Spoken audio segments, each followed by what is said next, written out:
BNP chairperson Khaleda জিয়ার উপদেষ্টা আমান উল্লাহ আমান বলেছেন, যারা পিআর পদ্ধতি চাচ্ছে তারা বাংলাদেশের নির্বাচন চায় না, গণতন্ত্র চায় না, তারা চায় বাংলাদেশের বিশৃঙ্খলা।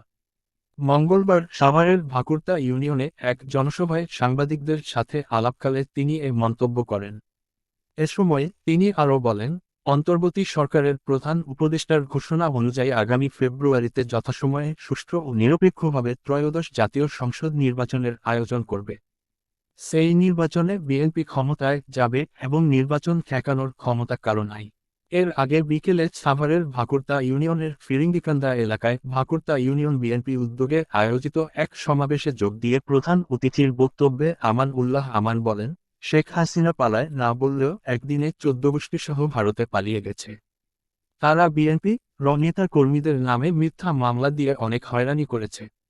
খুব শীঘ্রই বিএনপি ভারপ্রাপ্ত চেয়ারম্যান তারেক রহমান লন্ডন থেকে দেশে আসবে এবং তাকে লাখ লাখ মানুষ বিমানবন্দরে স্বাগত জানাবে। আয়োজিত জনসভায় অন্যান্যের মধ্যে উপস্থিত ছিলেন ঢাকা জেলা বিএনপির সাংগঠনিক সম্পাদক ও ঢাকা 2 আসনের বিএনপি মনোনয়ন প্রত্যাশী ব্যারিস্টার ইরফান ইবনে আমান অমি, সাভার উপজেলার সাবেক চেয়ারম্যান আলহাজ কফিল উদ্দিন সহ বিএনপি ও এর অঙ্গসংগঠনের নেতৃবৃন্দ।